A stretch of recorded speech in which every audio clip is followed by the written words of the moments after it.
6h27 en ce 9 septembre 2015. Aujourd'hui dans l'histoire, on voyage dans notre histoire tous les matins avec Franck Ferrand. Bonjour. Bonjour à tous les deux. À quel 9 septembre allons-nous, mon cher Le Franck? 9 septembre 1585, il y a donc 430 ans, et c'est le jour de la naissance, effectivement, de Armand-Jean de Vignereau-Duplessis, mieux connu sous le nom de Richelieu. Voilà, le cardinal alors. Oui, bien sûr. Vous savez ce qu'en disait Corneille, qu'on parle en mal ou bien du fameux cardinal, ma plume ni mes vers n'en diront jamais rien, il m'a fait trop de bien pour en dire du mal, il m'a fait trop de mal pour en dire du bien. Eh bien, ce cardinal... C'est la formule qu'avait repris Jacques Chirac pour parler d'Édouard Balladur. Eh oui, ça peut servir.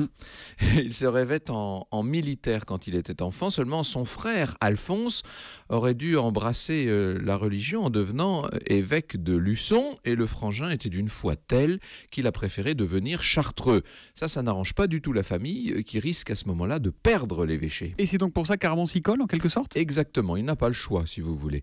Il écope donc de l'évêché le plus crotté de France, comme on dit à l'époque, mais Richelieu est un garçon plein de ressources et il ne compte pas moisir à Luçon.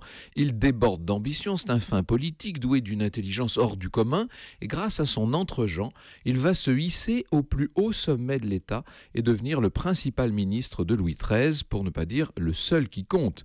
Il connaît intimement le royaume, c'est un travailleur acharné, c'est lui qui va donner à la France son prestige, sa puissance, mais à quel prix? Alexandre Dumas lui fera jouer le rôle du méchant dans Les Trois Mousquetaires, et c'est sans doute l'image qu'il garde pour la plupart des gens aujourd'hui. Ah oui. En vérité, le portrait de l'homme en rouge est beaucoup plus nuancé, mais ça nous entraînerait loin, ce serait une autre histoire.